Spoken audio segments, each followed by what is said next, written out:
Hello, everybody.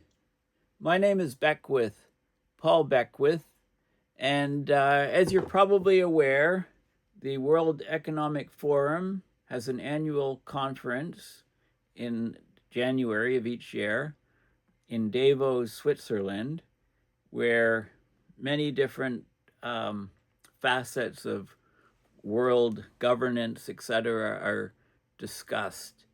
And in past recent years, this conference has just become really a meeting place for the uber rich, the very, very wealthy in the world. Now, I talked about the risks that the World Economic Forum are looking at, global risks, and how the risk matrix has changed significantly for moving forward over the next year versus the previous year, and the reasons for that. What I'm going to talk about here is an Oxfam International report called Resisting the Rule of the Rich, Protecting Freedom from Billionaire Power. So, for about the last decade or so, they've been looking at questions of inequality and of the ultra rich, the billionaires, basically taking over media organizations, buying politicians, and basically subverting democracy in favor of autocracy or oligarchy. So let's have a look at what Oxfam International has come out with this year. But before I do that, this is the Davos website, the World Economic Forum for annual meeting in Davos, Switzerland. So basically, world leaders from government, business, civil society, and academia, they're meeting in Davos. It started a couple of days ago. They're looking at global issues and priorities and so on. So they've got a lot of information on the website, and you can go and have a look at, so these are the highlights, but you can look at the program and the themes and get sort of an idea for what they're talking about. So this is the program, for example, for today. And, you can watch these sessions. Most of them you can watch live, or you can watch the recordings of them. And I just want to point out towards the end of the session, Macron, president of France, spoke, but Carney spoke. Mark Carney, Canada's prime minister, spoke, and it's all over social media now. It's well worth watching his speech. I've read some of the excerpts from the transcript, but I haven't actually watched it yet. But I will do that for sure, because people are, saying it was incredible, and there was a standing ovation, etc. In separate news, Canada's previous Prime Minister, Justin Trudeau, spoke about soft power. Apparently, he's there with Katy Perry in other news. So this is the Oxfam International website, and basically they put out this report. So every year for at least the past 10 years, they produced a report on the state of global inequality, and they've released it just before the Davos World Economic Forum conference. So it's called Resisting the Rule of the Rich, Protecting Freedom from Billionaire Power. It focuses on how the super rich use their extreme wealth to buy politics, media, and justice to defend their own fortunes, dismantle and destroy progressive policies, and strip away our basic civil and political rights. So a couple highlights. Billionaire fortunes have grown at a rate 3 times faster in the last year than they did on average in the previous 5 years. So the rate of growth of the amount of money that billionaires have has greatly accelerated. And they talk about, so billionaire wealth rose by more than 16% in 2025. And we're talking about $18.3 trillion. Huge, huge amount. Since 2020, billionaire wealth has grown by 81%.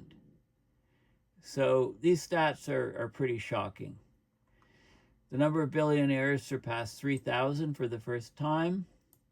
The level of billionaire wealth is now higher than at any time in history. In October 2025, Elon Musk, the world's richest man, became the first person to have wealth over $500 billion. I think he's approaching $700, $800, $900 billion. So he's probably going to be the first trillionaire. While 1 in 4 people, 25% of the globe, face hunger. And I like what they say here. It's one thing for a billionaire to buy an enormous yacht or many luxury homes around the world, and this excessive consumption can rightly be criticized in a deeply unequal world where the majority have very little. A world that can also not afford the carbon that comes with the excessive consumption. But many others reject this criticism, describing it as the politics of envy. Okay, so that's debatable. Yet far fewer people would disagree that when a billionaire uses their wealth to buy a politician, to influence a government, to own a newspaper or a social media platform, or to outlawyer any opposition to ensure them impunity from justice, then these actions are inimical to progress and fairness. Such power gives billionaires a grasp over all our futures, undermining political freedom and eroding the rights of the many. A U.S. Supreme Court justice over 100 years ago said, "We must make our choice. Either we can have extreme wealth in the hands of the few, or we can have democracy. We cannot have both." Okay, so the report you can just download. It's open source, so you can click on the links and you can download the English full report and have a look at it. And this is what the report is here. So let's just talk about some of the key things in this report. Okay, and there is a lot of connection to climate change, obviously. Okay, so we'll just go through and pick out some of the things that stand out. Okay, and it does talk about U.S. aid, which was just killed, United States Agency for International Development. And there's, people are dying around the world because of the loss of this money from U.S. aid. So there's a lot of heartlessness in the policy that billionaires are doing today. So we've got the Secretary General of Amnesty International giving a forward saying we're not approaching a crucial tipping point. We're actually presently in it, basically. So Amnesty International has warned about authoritarianism growing across and within countries, and the evidence from last year shows how this process is accelerating very fast. So 1 year on from the inauguration of Trump, we've seen around the globe how leadership that prioritizes military investment and foreign policy deal-making and rejects human rights protections and multilateral commitments is multiplying, and it's already done dangerous damage to hard-won equality, justice, and dignity gains of the past 80 years the world over. Okay, so we're seeing a relentless rise of the super rich. Over the last year, billionaire fortunes rose 3 times faster than they have in the 5 years since 2020. First trillionaires on the horizon. 1 in 4 people are worried about not having enough food to eat, having to skip meals to get by. Ordinary people's lives are becoming impossible to afford. Okay, so authorities in a broad sweep of countries have employed authoritarian practices, introduced new measures to restrict freedom of expression, association, and peaceful assembly. It goes on and on. So things are heading the wrong direction. let alone what's going on with the climate and with other factors. But it's so this is a very hard-hitting report, actually, and it's well worth reading. So the executive summary is a choice, basically: oligarchy or democracy.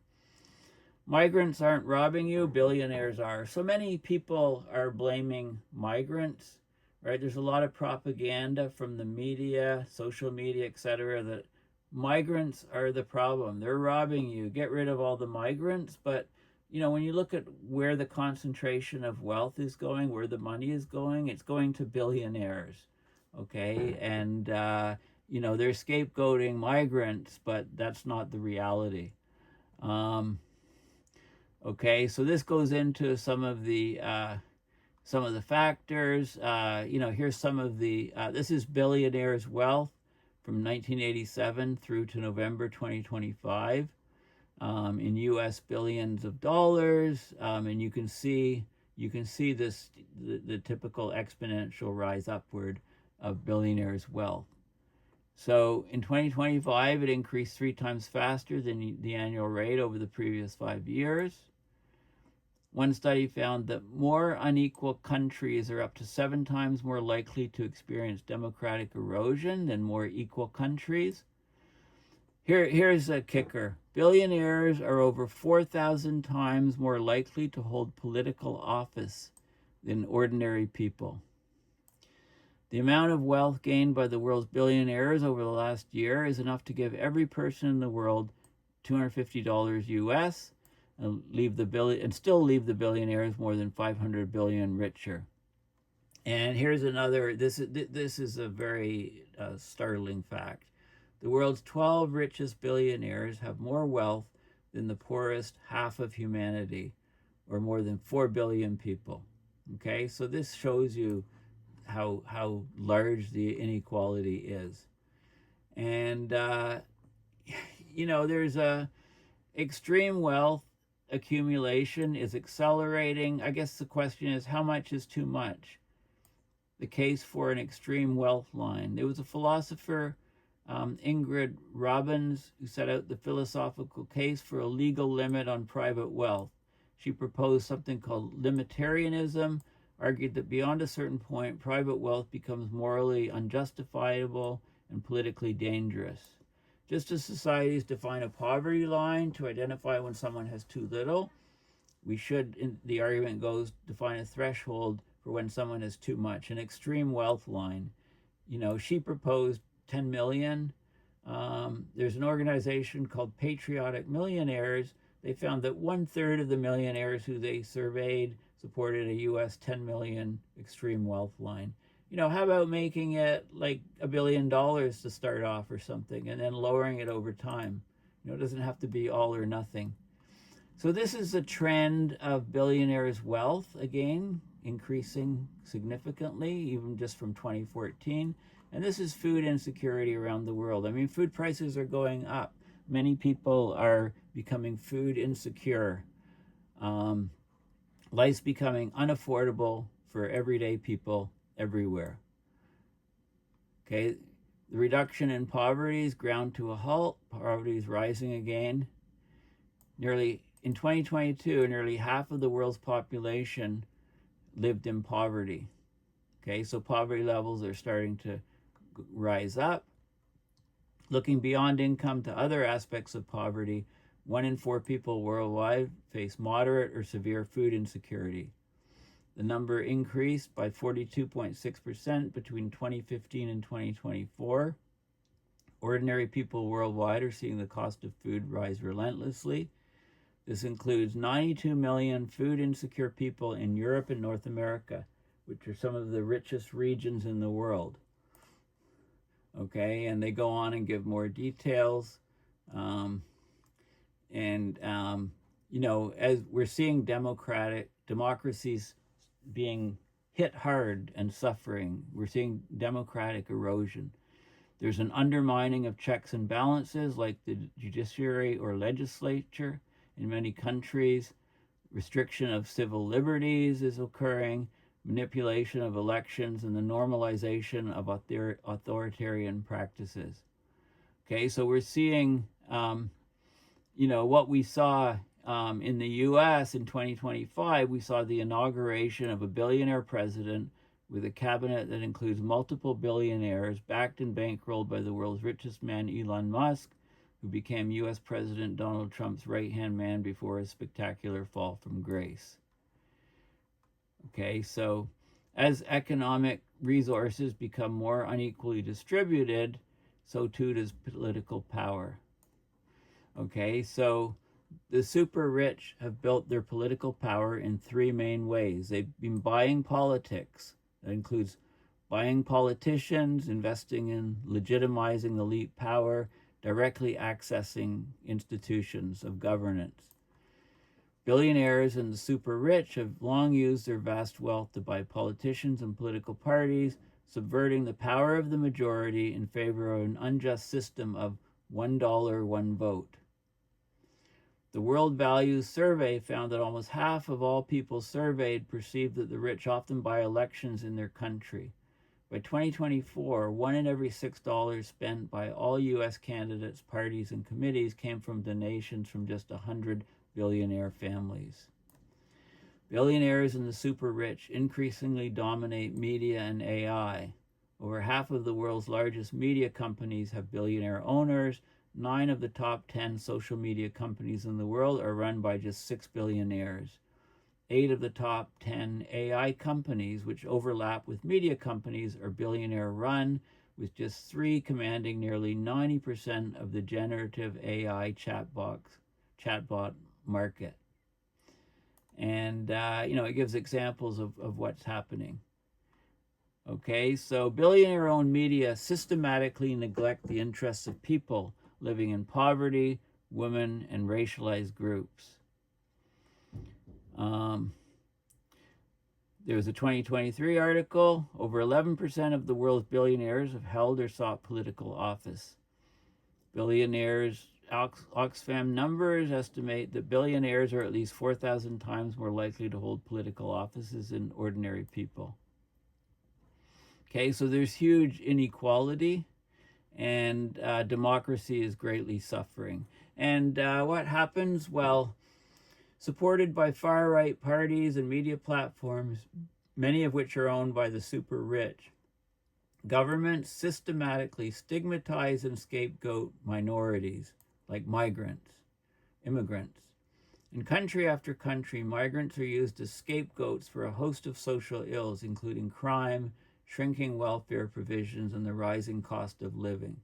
So a 2024 poll in Canada found that 35% of Canadians surveyed believe immigration increases crime levels, driven in part by misleading news reports, social media, and right-wing politicians. Okay, as AI continues to advance, we're going to get more and more misinformation and disinformation. So things are looking pretty dire.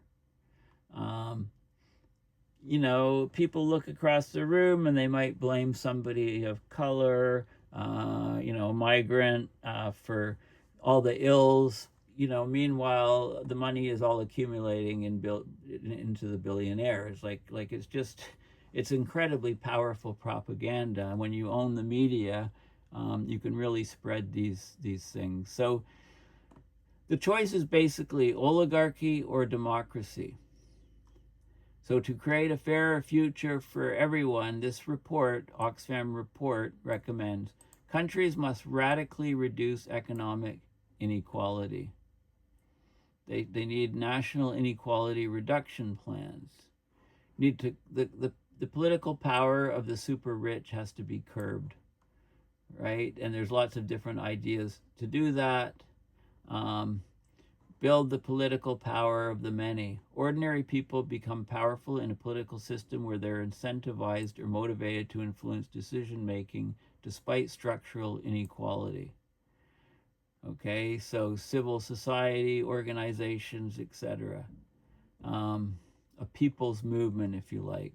Okay, so and then they go into so that was the executive summary, and then they go into great detail about the inequality, right? The oligarchy, you know, record-breaking year for billionaires in 2025.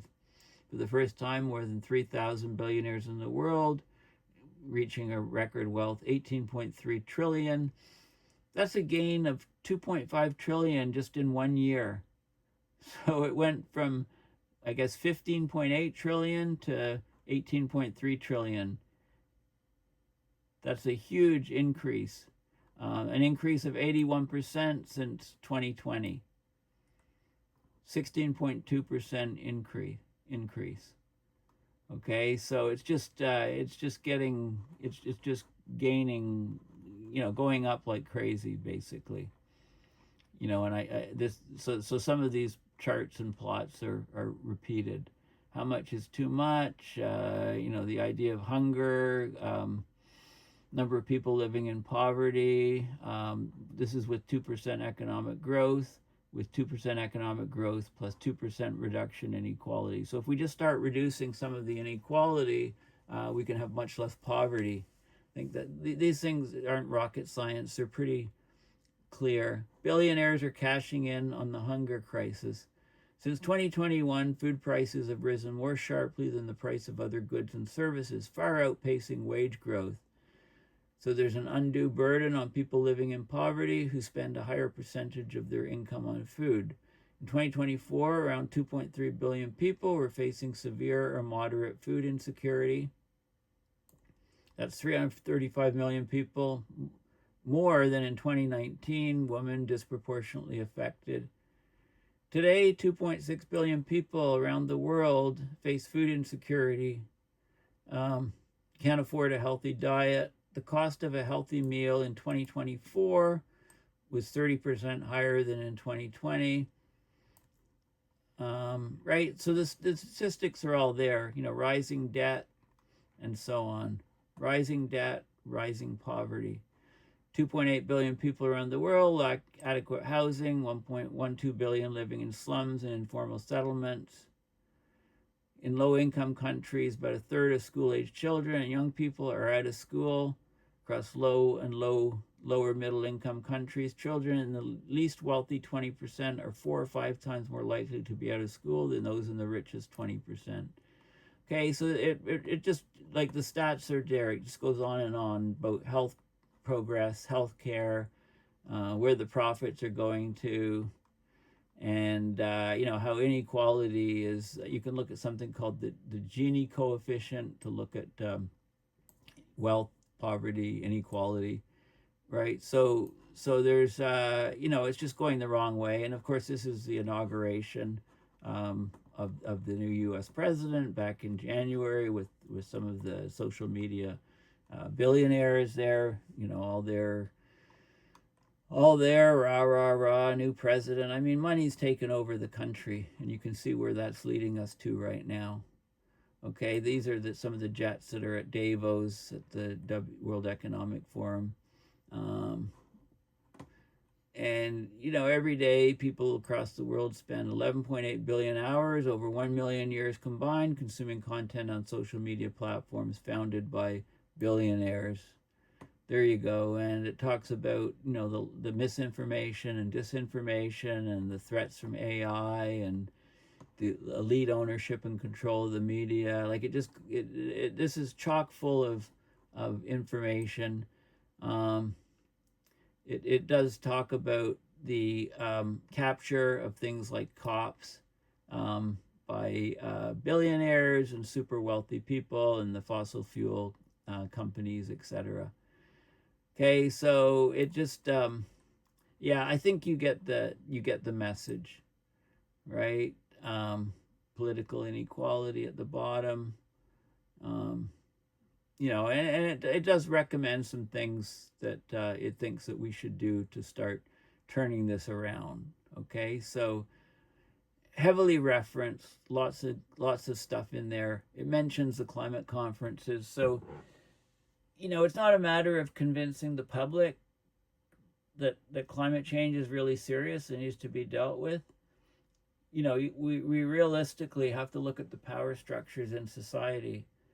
And, if some of these if some of these billionaires can be convinced that climate change is a huge deal, then they'll start doing some things about it. Probably pulling carbon out of the atmosphere and probably putting particles up in the stratosphere to cool the planet, because those are things that are within the reach of most of these billionaires on the planet. So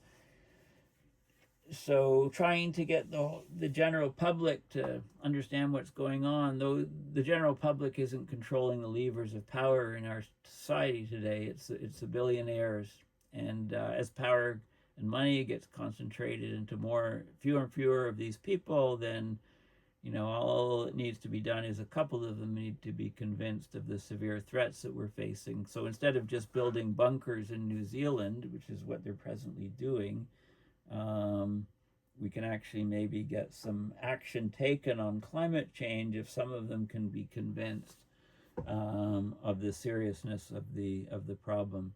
Anyway, thank you for listening.